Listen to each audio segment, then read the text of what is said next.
Bismillahirrahmanirrahim. Assalamualaikum warahmatullahi wabarakatuh dan salam sejahtera kepada semua rakyat Malaysia. Dari segi laporan PDRM, kepatuhan adalah seperti juga hari-hari sebelumnya di dalam lingkungan 97%. Semalam, PDRM dan ATM telah mengadakan sebanyak 784 sekatan jalan raya di seluruh negara dan melakukan pemeriksaan ke atas 358,593 kenderaan. Sebanyak 35,825 pemeriksaan mengejut telah diadakan di seluruh negara dengan sebanyak 5,275 premis telah diperiksa oleh pihak berkuasa. PDRM telah menahan seramai 1,471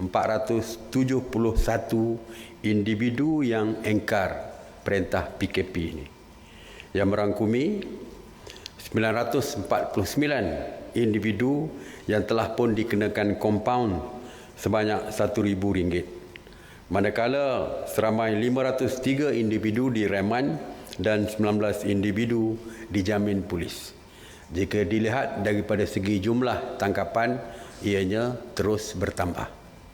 Ini menunjukkan bahawa pihak polis tidak lagi berkompromi dari segi soal mereka yang engkar kepada PKP ini. Semalam juga sebanyak 51 individu telah dituduh di mahkamah di atas kesalahan mengingkari PKP. Jumlah tangkapan keseluruhan yang engkar PKP sehingga semalam adalah seramai 8,647 individu dan jumlah keseluruhan kompaun yang dikeluarkan adalah sebanyak 3,105. Dari segi sanitasi awam yang dikawal selia oleh KPKT ataupun Kementerian Perumahan dan Kerajaan Tempatan sejak 30 Mac 2020, KPKT telah melaksanakan sebanyak 1,527 operasi sanitasi di 89 zon termasuk 26 zon merah. Di antara kawasan yang disanitasi, 1,062 bangunan kerajaan, 518 tempat awam, 675 pusat perniagaan dan 124 pasaraya.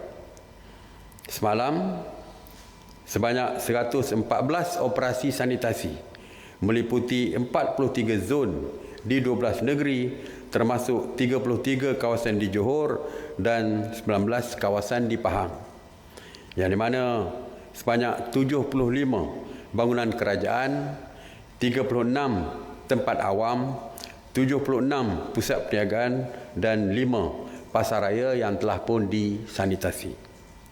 Semalam juga sebanyak 9 kawasan guna sama, skim serata kos rendah dan sederhana rendah, zon merah di Selangor telah disanitasi menjadikan jumlah keseluruhan 26 kawasan guna sama zon merah di Selangor telah pun selesai disanitasi.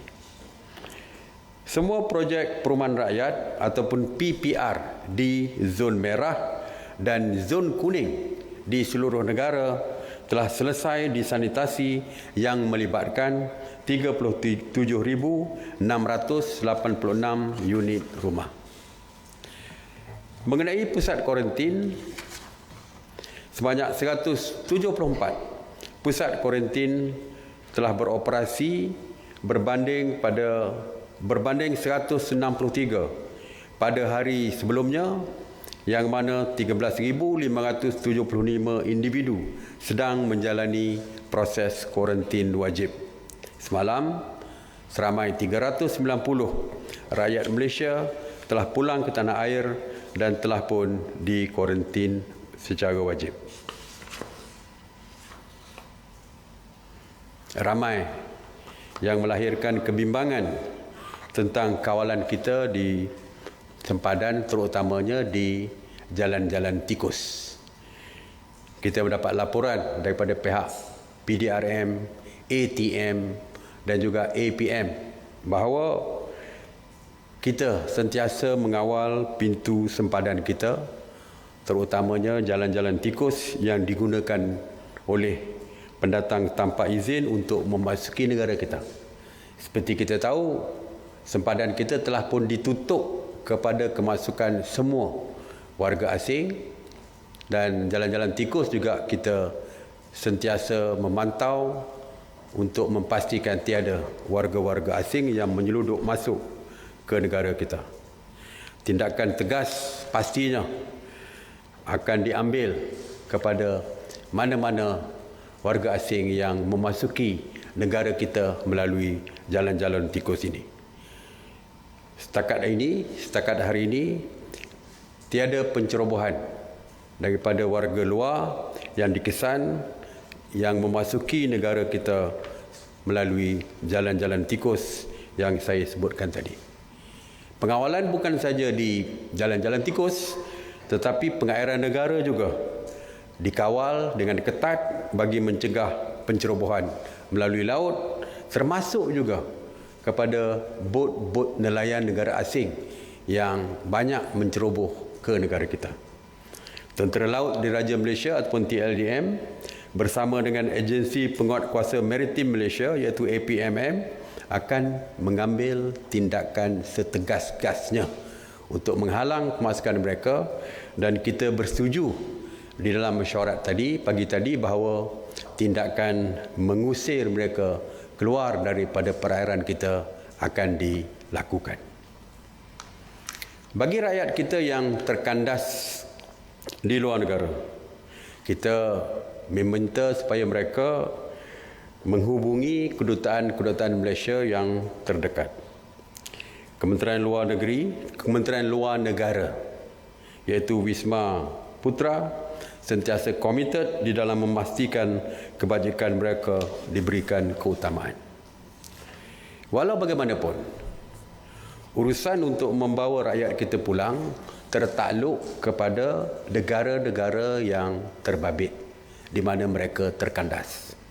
Ini disebabkan terdapat negara-negara yang menguatkuasakan sekatan perjalanan negara mereka sendiri, iaitu membatalkan semua penerbangan untuk keluar bagi mereka mengekang pandemik COVID-19 di negara mereka.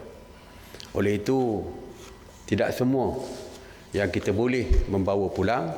Walau bagaimanapun, Kementerian Luar akan sentiasa menghubungi negara-negara yang berkaitan bagi memastikan supaya pelepasan dapat dilakukan dan membenarkan rakyat kita untuk pulang.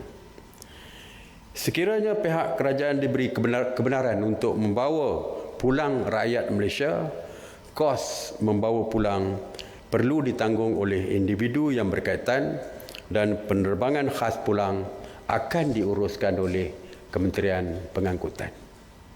Jadi kita dengar ada beberapa rakyat kita, termasuk pelajar pun, yang pulang melalui penerbangan khas yang disewa dan kosnya ditanggung oleh pelajar-pelajar kita.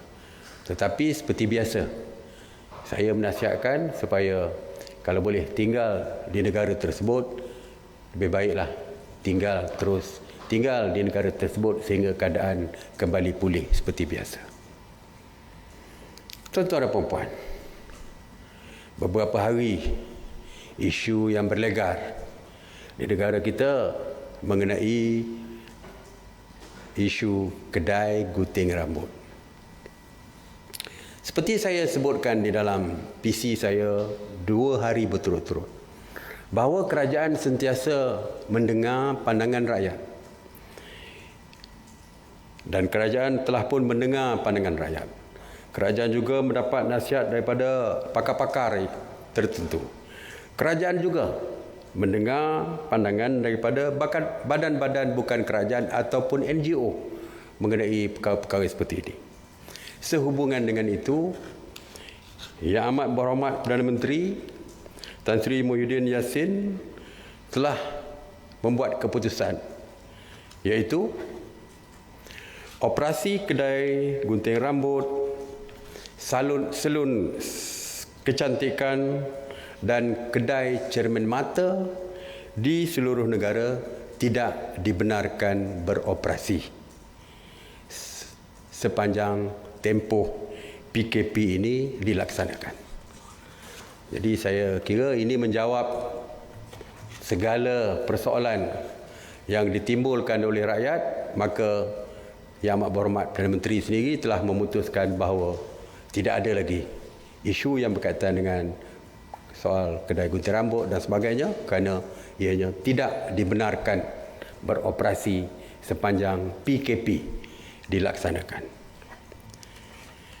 Begitu juga dengan bazar Ramadan.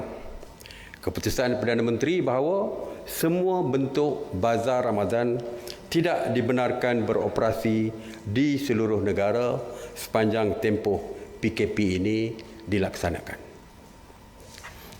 Semalam pun saya dah sebut tentang pelajar-pelajar di IPTA dan IPTS yang ingin kembali.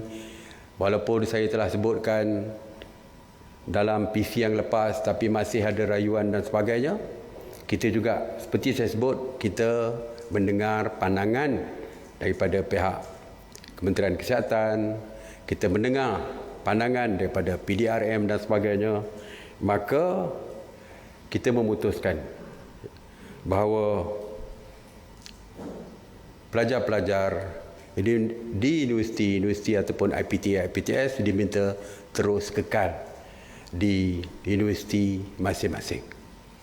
InsyaAllah kebajikan mereka, makan minum mereka akan terus ditanggung oleh kerajaan.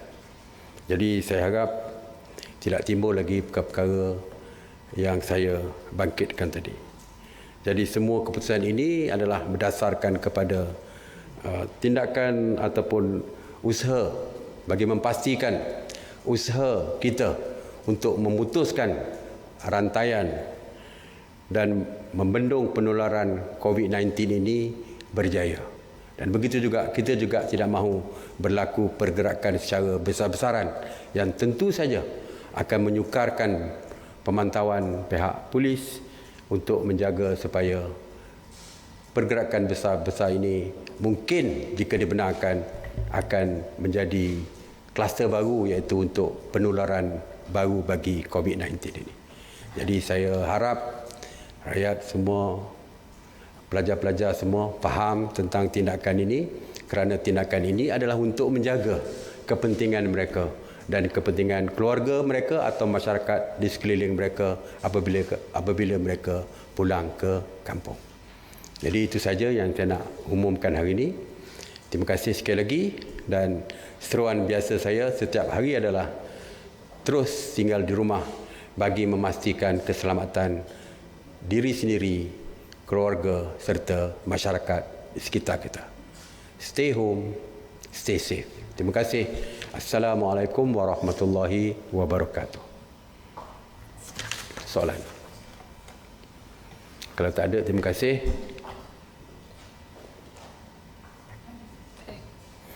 Habis? Tak ada soalan? Tak ada? Tak ada soalan. Mungkin PC saya panjang sikit, mungkin tak ada soalan. Ataupun dah clear semua. Terima kasih. Assalamualaikum warahmatullahi wabarakatuh.